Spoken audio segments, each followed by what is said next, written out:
Hi Aries, welcome to your reading for the 27th of February through to the 5th of March. I'm going to get straight to it. Energy on the bottom is is that the page or the Knight? That's the Knight of Cups. The Knight of Cups in this particular deck is a card of creativity and imagination, just thinking outside the box.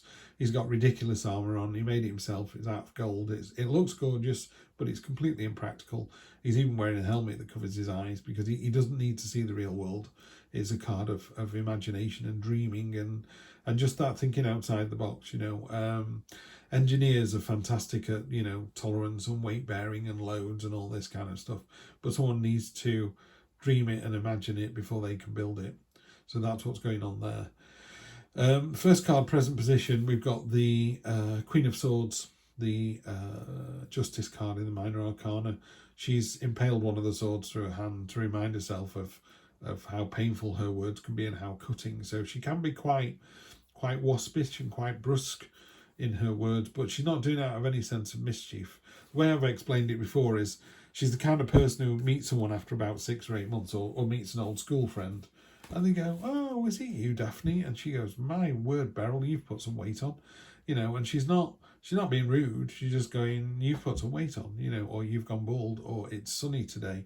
To her, it's all the same thing. She's not trying to upset anyone. She's just, telling it like it is. It is, she needs to kind of raise her awareness level that maybe some people will be a bit pissed off about that. So just be aware, maybe work a little bit harder on think before you speak. It's also about ideas down here as well. She's talking about idea generation and maybe moving things forwards. The other thing that the Queen of Swords talks about is, particularly in the Rider-Waite Smith deck, is she's above the storm clouds and she's looking into the future. She's got a sword in her hand, so she's almost like, okay, I'm ready to go, but it's slightly defensive. But because she's above the storm cloud, she can see for miles, and she's been hurt before, but she's going to be hurt again, as in love, not punched in the face. So it's a card of kind of world weary resoluteness. She knows the world can sometimes be a difficult place, but she's going to jump in with both feet like she always does. And that kind of resilience jumps into this present position. Then you've got present expectation.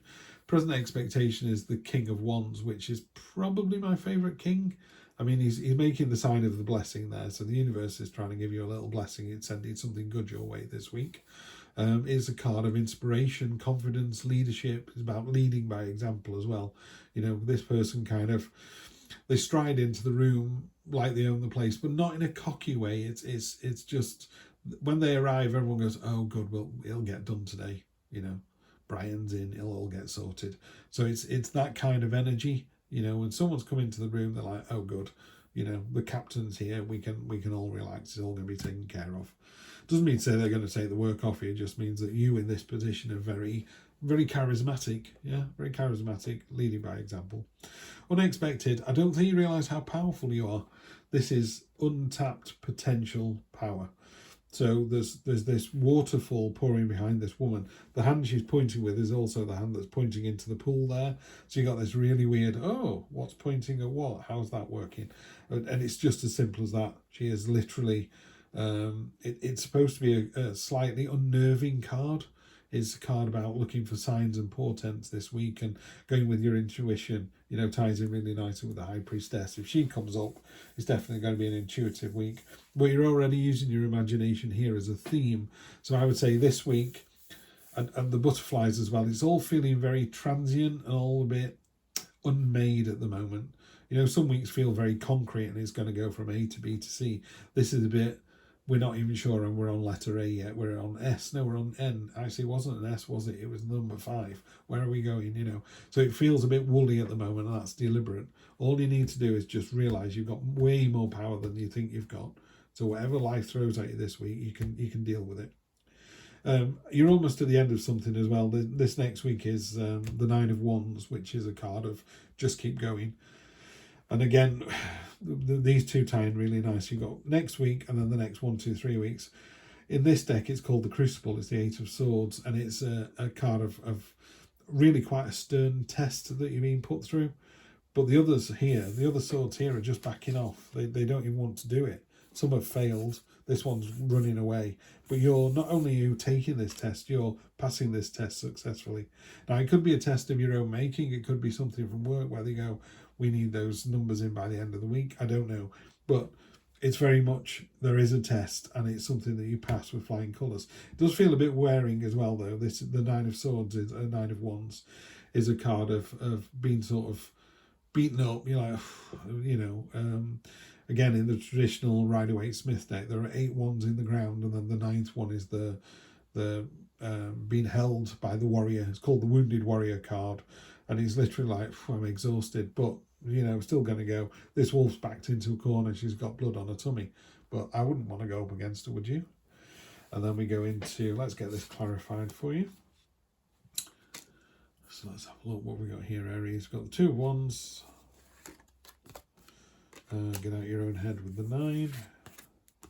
Oh, the Sun. Love that. Love that. Then we have Queen of Wands, mysterious, enigmatic. Yeah. And then the 10 of Pentacles. Love it. Okay, so let's start with the 2 of Wands on top of the Queen of Swords. So the 2 of Wands is a card of, you think you've got the world in your hands. It hasn't. It's just the start of the process. The seeds are planted. You know where you're going. Conversation been had. Butterflies are generating. These are ideas. This is all moving forwards.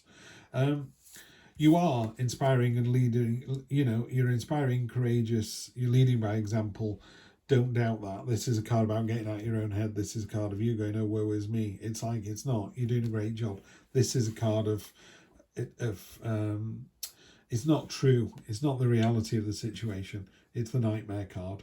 So you're going to wake up screaming one night, and it's like there's nothing going wrong. You're doing everything right, and everybody is, I tell you what it is. You walk in the room and everybody goes, oh, thank goodness this person's here. And in your head, you're going, I hope my flies aren't open.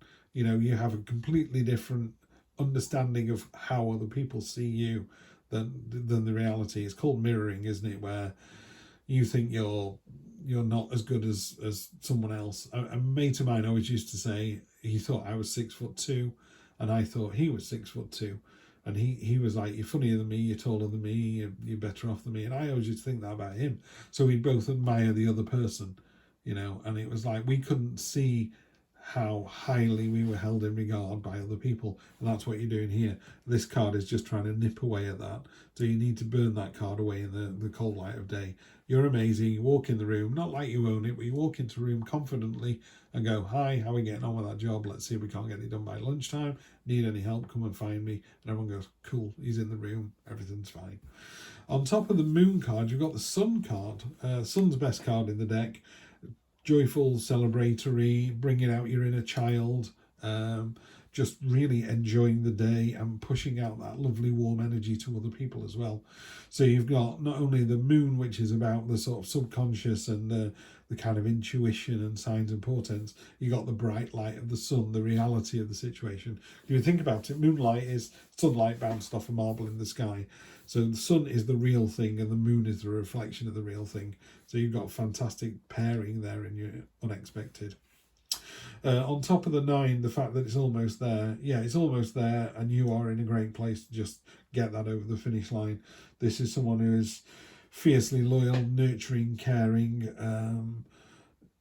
I'd also say lucky. The Queen of Wands is like the harder she works, the luckier she gets. So yeah, just keep doing what you're doing. I love the fact as well that this is moving forwards. There's a lot of cards that go backwards that I don't really like. That should be that way around. That's fine. And then finally, on top of this, Crucible, do you pass the test? Yeah, you pass the test with flying colours.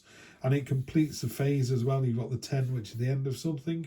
The 10 of Pentacles is sort of happy, foundational stability, So whatever it is, if it was a work thing, you nailed it, and your boss is looking at you like, wow, this is someone we need to watch.